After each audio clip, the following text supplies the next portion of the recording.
orang yang banyak kebutuhan itu sebetulnya banyak kebodohannya karena menggantungkan kebahagiaannya dengan banyak hal. Makanya Imam Syafi'i ngendikan istighna itu apa? Al istighna anisya'i. Yang dikatakan kecukupan adalah berusaha sebanyak mungkin banyak hal tidak kamu butuhkan. Bukan memenuhi semua kebutuhan kamu karena nafsu kamu ini tidak ada batasnya gitu. Kalau kamu penuhin nggak akan selesai. Itu ada perempuan yang kurang cantik itu minta doa saya, Gus doain suami saya kaya, terus tak guyonin, terus nggak minta. Kalau suami kamu kaya, yang pertama dirubah itu apa? Rumah supaya rumah saya bagus. Kedua apa? Mobil supaya mobil saya bagus. Nanti yang dievaluasi itu kamu. Mobil bagus, Alphard, rumah mewah, istrinya kamu pasti itu dievaluasi. Langsung nggak usah sudah gini aja kan. Jadi pertama yang dievaluasi itu kaya itu, coba kalau suami kaya itu yang dievaluasi pertama rumah ya, rumah ganti. Setelah itu apa? Mobil. Kira-kira berikutnya akhirnya sudah nggak jadi. Nabi Ibrahim itu pernah minta umur panjang, keren umur panjang. Sama Allah nggak dijawab. Datang orang tua itu mertamu ke Nabi Ibrahim, terus disuguhi dikasih kurma. Apa itu? Kok kurma apa? Anggur yang sudah matang sekali, sudah dimakan. Setelah dimakan meler keluar lagi, dimakan lagi meler lagi. Terus Nabi Ibrahim masuk lagi ke kamar. Ya Allah, doanya tak cancel. Nanti kalau saya tua kayak itu. Jadi Allah itu nggak jawab langsung tapi ngirimkan itu. Akhirnya ya Allah nggak jadi. Nanti takut itu. Saya pernah ngalami jadi kiai tadi, ada ibu-ibu ya nggak pati cantik lah. Suaminya tuh miskin sekali. Minta doa saya supaya kaya. Bareng tak kasih pertimbangan itu udah nggak usah nggak jadi. Jadi itu kearifan. Tapi kearifan ini harus kita tanamkan. Saya nggak bisa membayangkan Indonesia yang besar ini, andai kan tidak ada qanaah, nerimo ing pantum. Coba sekarang ada COVID. Andai kan Indonesia itu kayak Perancis. Saya beberapa kali punya tamu orang yang hidup lama di Perancis, bahkan dapat istri orang Perancis. Itu dulu nggak begitu mencintai Indonesia. Tapi setelah di Perancis 2 tahun, wah Indonesia hebat. Di Perancis itu kata dia kalau cerita, semua kebutuhan masyarakat itu dibebankan ke negara. Apa saja minta negara, apa saja nyoal negara. Sementara Indonesia, coba kalau Indonesia mengalami seperti ini kok tidak ada qanaah rimo ing pantum, bisa kios Indonesia. Orang miskin nyalahkan negara, kelaparan nyalahkan negara, apa saja. Tapi barokahnya dididik kiai, jogeman nyalahno wong liya. Urip romo ing pandum, diame. Sampai gak ngerti kalau Covid. Banyak tuh orang-orang kampung itu, orang lugu-lugu itu. Mbah niki saking Covid, salam ning Covid, muga-muga umure panjang. Dikira Covid itu nama orang yang ahli sosial itu. Mbah niki dana saking Covid. Matur nuwun sampekno salamku, muga-muga umur panjang. Bingung kan yang nganterin ini. Ini gimana yang mau menjelaskan? Memang nggak paham. Ribet kan. Tapi saya pastikan bahwa dengan keadaan seperti ini kita bahagia, kita stabil, itu jelas barokahnya kalimat tadi, moto tadi atau pegangan hidup tadi. Makanya disebut al-ibarat qutun li'ailatil mustami'in, bahwa redaksi atau kata-kata atau pegangan atau filosofi hidup, apalah namanya itu adalah penyemangat. Karena kata-kata ini memang luar biasa. Ketika sahabat perang demi kebenaran, zaman itu ya pasti benar karena yang dibela Nabi. Dulu itu kan enak zaman Nabi, yang dibela mesti benarnya, musuhnya mesti salahnya. Sehingga dulu itu memang harus tegas. Kalau sekarang mau tegas gimana? Yang kamu bela tidak mesti benar, musuhnya tidak mesti salah. Ribet kan kalau misalnya saya tukaran sama Pak Rektor, kamu mau bela mana kan bingung. Saya tidak mesti benar, saya tidak Nabi. Pak Rektor apalagi nggak mesti benar lagi kan? Ribet kan? Jadi kalau kita mau perang sekarang itu mau pede gimana? Enggak. Makanya banyak ulama sekarang tuh mau tegas tuh nggak berani karena ya banyak hal yang abu-abu lah wilayahnya. Misalnya pilihan presiden atau pilihan bupati, pilihan menteri. Kamu mati-matian bela itu, yang kamu bela tidak mesti benar, musuh kamu tidak mesti salah. Misalnya pilihan bupati, Wah ini kabupaten ini baik kalau bupatinya ini, yang satu bilang ini, terus tim suksesnya kamu tanya, kamu yakin? Ya enggak juga. Lah kenapa semangat? Kan saya botohnya, paling alasannya ya itu aja, bukan yang lain. Beda dengan zaman Nabi, Nabinya mesti benar, Abu Jahalnya mesti salah. Kan enak, aturan mainnya jelas. Singkat cerita dalam perang itu banyak sahabat yang alami luka, ngalami apa gitu. Kemudian curhat ke Nabi, ya Nabi gara-gara derekkan jenengan, ngikuti jenengan saya harus ngalami seperti ini, seperti ini. Ngiranya orang itu diapresiasi sama Allah keluarnya. Ternyata sama Allah gak diapresiasi. Malah diturunkan ayat intakunu ta'lamuna fa innahum ya'lamuna kama ta'lamun wa tarjuna minallah ma'ala yarjun. Kalau kamu sakit karena perang, orang-orang kafir itu ya sakit. Itu saja berani padahal demi kekafiran. Wa tarjuna minallah ma'ala yarjun. Padahal kamu punya nilai lebih yaitu berharap kepada Allah yang mereka tidak punya. Saya jadi kiai itu ya kadang mangkel. Karena yang benci ya benci, yang seneng itu ngel-ngel loh kayak Pak Bejo. Jadi semuanya ribet. Lah iya, yang benci ya ganggu, yang seneng ya ganggu, tambah nemen. Seribet. Tapi kalau sudah ingat bandar narkoba, mereka berhadapan dengan polisi, kadang ditembak karena kesalahannya terlalu fatal. Antar persaingan mereka juga bisa tembak-tembakan karena merebut pasar narkoba. Itu saja mereka berani. Kok kita yang jadi kiai kadang dicium tangannya, dihormati gak berani, hanya takut apa ya, musibah-musibah kecil atau problem-problem kecil. Lah iya, kalau kita bandingannya gitu. Kalau kamu mau tahajud kedinginan, itu masih nanti dihisab Allah itu gitu. Maling ayam itu keluar malam-malam, hanya dapat ayam. Itu gak takut dingin. Ya gak takut digebuki masa. Kamu mau tahajud aja takut dingin. Makanya nanti hisabnya orang soleh itu nanti dijajarkan orang dolim. Terus diperbandingkan. Wah itu habis kamu kalau itu. Jadi misalnya Unisula mau rapat, tapi ini malam, kalau malam dingin nanti sama masuk angin. Anak-anak pang di perapatan aja berani kamu. Kalau sudah perbandingannya gitu tuh ribet kita nanti. Makanya itu kalimat itu moto atau filosofi hidup. Sehingga diulang lagi nasihat itu. Iyam saskum korhun faqad masal qoma korhum mislu. Kalau kamu kena luka, orang-orang yang enggak benar juga akan kena luka. Itu aja berani demi ketidakbenaran. Masa kamu demi kebenaran enggak berani? Akhirnya orang itu, ya itu kalimat, itu heroik. Makanya kita ini penting ya, makanya tadi himne Unisula dimulai kalimat thayyibah. Karena kalimat ini yang menjaga kita kalimat ini. Misalnya tentang Tuhan. Kenapa orang Islam imannya kokoh seperti ini, termasuk yang sudah hidup di Amerika, di Australia, di mana-mana. Itu ya barokahnya ajaran atau barokahnya kalimah. Saya sebut kalimah saya pakai bahasa santri. Karena la ilaha illallah itu dalam tradisi santri disebut kalimatu haqqin alaiha nahya wa alaiha namut wa alaiha nub'ats. Ada yang riwayat wa biha nub'ats insyaallah taala minal aminin. Kenapa mereka di mana-mana meskipun sekolah di Amerika, di Australia, bahkan di Uni Soviet tetap mukmin? Itu barokahnya ajaran yang benar. Allah itu siapa? Tuhan.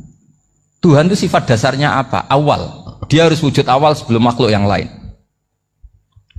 Sehingga ketika ada negara yang maju, yang tertib, manajemennya tertib, masyarakatnya makmur, tapi punya Tuhan yang tidak seperti itu, tidak awal, itu sudah gak nyaman. Karena ndaklah keren Tuhan saya, karena Tuhan saya itu al-awwal, zat yang pertama. Tuhan saya keren lah, zat yang gak mati. Tuhan yang gak mati, yang gak pernah ngalami kematian. Sehingga tontonan atau yang dilihat kenikmatan-kenikmatan yang lain ini tidak mengubah dia pendirian tentang Tuhan. Karena mantapnya satu kalimat tadi bahwa Tuhan itu ya harus satu, harus awal, harus tidak mati, tidak rusak, tidak ngalami apa-apa yang membahayakan. Sehingga ketika ditawarin Tuhan yang lain meskipun menjanjikan secara finansial atau kemakmuran, mereka gak tertarik. Itu coba, itu barokahnya makmur apa barokahnya ajaran? Barokahnya ajaran. Sering negara Islam itu kalah makmur dengan mereka, tapi barokahnya ajaran ini tetap apa? Tetap Islam. Makanya Nabi Ibrahim, Nabi yang sukses bikin wa ja'alaha kalimatam baqiyatan fi aqibi. Sehingga kita ini bekti sama orang tua misalnya, Itu ya karena ajaran. Suwargamu iku karek wong tuamu. Nak wong tuamu ridho, Allah ridho. Nak ora ridho, Allah ora ridho. Ridho wa fi ridhol walidain wa sakhatu wa sukhtu wa fi sakhatil. Sehingga ketika ada orang tua yang agak brengsek gitu, anak-anak tetap hormat. Punya orang tua yang miskin, yang sudah miskin, tukang tombok nomor, banyak kan di kampung gitu. Ya tetap hormat. Coba kalau dari awal kita ngajari orang tua kamu hormati ya, kalau baik, kalau tidak usah. Bisa geger Indonesia. Tapi barokahnya ajaran-ajaran itu Indonesia tertib karena ada ajaran. Nah ini di sini ini pesantren dan Unisula semua harus berkontribusi membuat ajaran yang benar itu adalah ciri utama Islam. Sehingga Islam ini dimulai dengan ajaran kalimatu haqqin alaiha nahya wa alaiha namut. Sehingga kita tenang seperti ini. Saya ini termasuk kiai yang tenang. Meskipun kata orang banyak saya ini kiai besar, tapi termasuk kiai yang paling tenang. Termasuk yang paling tenang. Karena saya ini pakai mazhab orang-orang hebat. Saya berkali-kali cerita, orang kayak Imam Syafi'i itu orang yang luar biasa. Saya berkali-kali cerita, orang yang tadi nyium tangan kamu ya Imam Syafi'i, di belakang tuh ngerasani kamu, menghujat kamu. Jawabannya enak saja. Berarti saya alhamdulillah orang yang wibawa. Buktinya di depan saya nggak berani. Jadi enteng saja. Diceritain sebagian kampung, sebagian separuh dari warga kamu itu nggak suka kamu. Ya bagus lah nggak suka saya, nggak akan utang duit saya. Di mana-mana orang utang tuh karena teman dekat. Kalau nggak seneng pasti minimal nggak utang, nggak pinjam mobil, nggak pinjam apa. Berkah mana yang seneng sama yang gede? Jadi dianggap enteng saja. Semua yang dialamin dianggap enteng saja. Misalnya punya istri pemarah, ya baguslah marahin suami. Kalau marahin tonggo malah ribet. Jadi kamu harus terima kasih kalau dimarahin istri. Baguslah marahin saya mah, kalau marahin tonggo ribet. Jadi enteng saja. Tapi kita sekarang tuh karena nafsu ya, sehingga menghadapi hidup ini ribet. Ulama dulu kalau mau mati itu senengnya bukan main. Sudah lama saya ini ingin gak maksiat. Kayaknya gak maksiat paling efektif itu mati. Ya tidak apa-apa Gusti, kalau sebaiknya mati ya mati aja. Enteng saja. Jadi melihat kematian itu akhir dari segala keburukan atau potensi keburukan. Apapun baik kita sekarang, suatu saat mungkin kita nggak baik. Yang bisa menghentikan ketidakbaikan atau potensi ketidakbaikan itu apa coba? Mati kan? Berarti mati itu mengerikan apa menyenangkan? Mesti kamu tidak berani menjawab. Meskipun secara ilmu kamu berani, tapi secara rasa nggak berani kan? Saya ulang lagi ya, yang bisa menghentikan keburukan atau potensi keburukan itu apa coba? Apa? Kematian. Berarti kematian itu menyenangkan atau menyusahkan? Apapun kamu tidak berani jawab karena kamu agak-agak duniawi itu kelihatannya. Tapi secara ilmu, kamu tahu kan kalau mati itu tidak buruk-buruk banget. Karena apa? Itu akhir dari segala keburukan. Sehingga Nabi ngajarkan kalimat itu begitu luar biasa. Allahumma ahyini maka natil hayatu khairan li wa tawaffani maka natil wafatu khairan li. Nabi melihat dunia itu begitu indah. Ya Allah, kalau saya ini hidup, anggap saja hidup ini ziyadatan li fi kulli khairin, menjadi modal saya menambah segala kebaikan. Jika suatu saat saya mati, anggap mawon rohatan li min kulli syarrin, itu akhir dari segala keburukan saya. Sehingga mati hidup ya baik karena di situ kita bisa berkontribusi beramal soleh. Mati juga baik karena mengakhiri segala keburukan. Nabi nate ngendikan lagi, ajaban li amril mu'mini inna amrahu kullahu khair. Orang mukmin itu mengagumkan, semuanya baik. In asobathu na'ma syakara fakana khairan lah. Kalau baru dapat nikmat dia syukur, maka itu baik.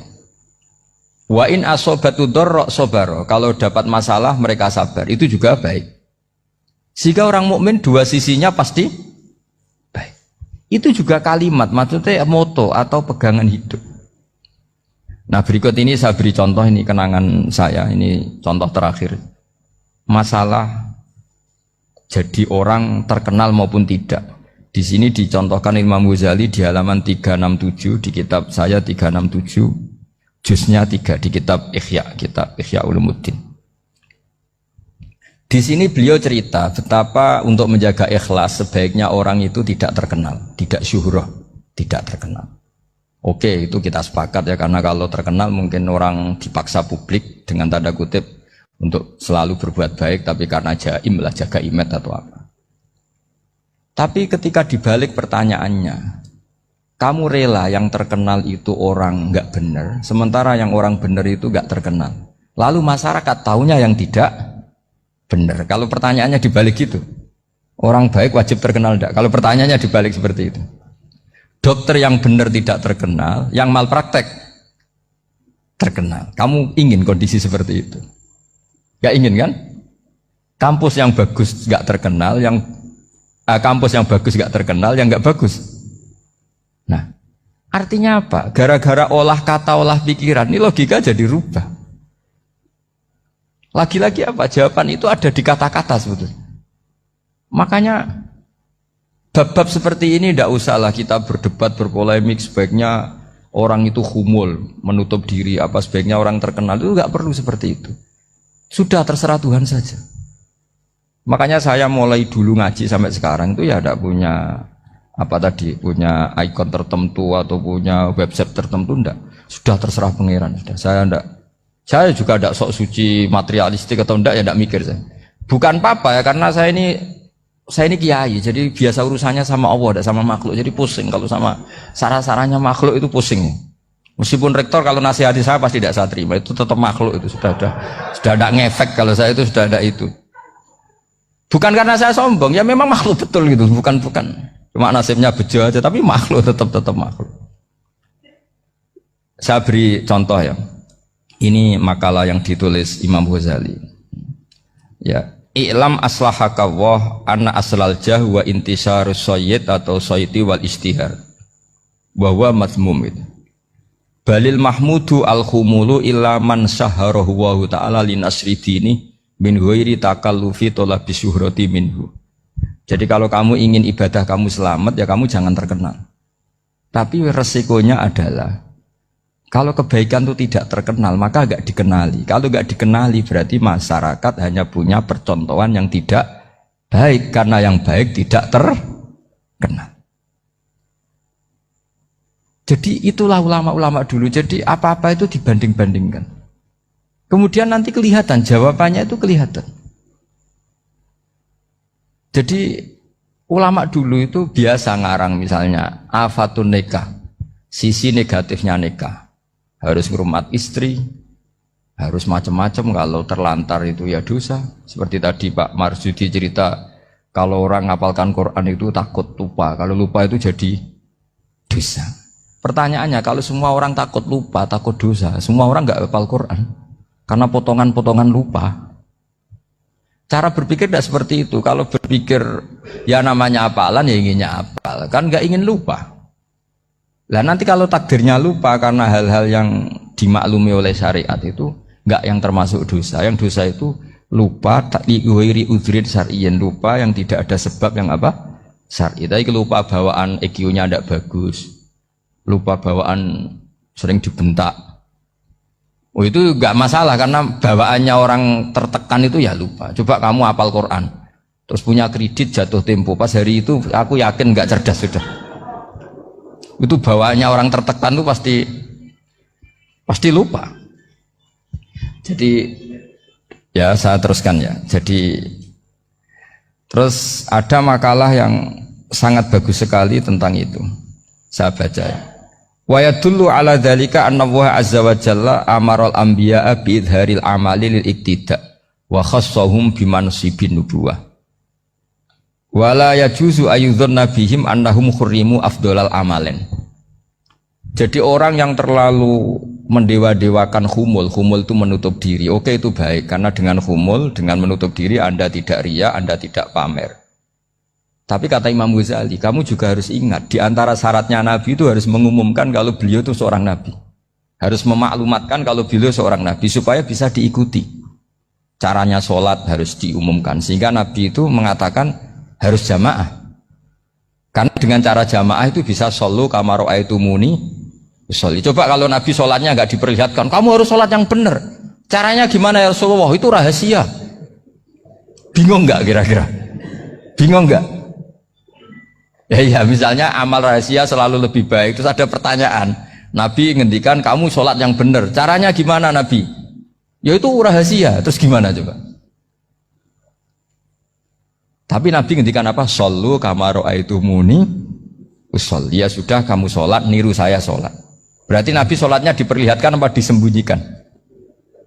Diperlihatkan. Jadi begitu juga saya berkali-kali bilang, orang tahu kalau itu bidan ya berdasar tulisan itu bidan. Tahu kalau itu dokter gigi ya itu dokter gigi. Jangan sampai gara-gara tidak ada tulisan mau beli alat bangunan di dokter gigi, mau periksa gigi di toko bangunan. Gara-gara apa? Nggak ada maklumat. Nah, di sini ulama-ulama selalu memaklumatkan dirinya. Termasuk Imam Ghazali ketika ngarang kitab dinamai Ihya Ulumuddin, bahwa kitab ini bisa menghidupkan ilmu-ilmu agama yang mulai hilang. Begitu seterusnya. Jadi ini ngaji ya, jadi orang itu harus ngerti ya, jadi jangan nuruti emosi sendiri atau logika sendiri bahwa saya suka humul, ya monggo, agama Islam menyediakan sarana itu. Uzlah itu ya punya sisi kebaikannya sendiri. Tapi syuhrah terkenal asal tidak nuruti nafsu juga punya sisi kebaikannya sendiri. Setidaknya umat ini punya satu master kebaikan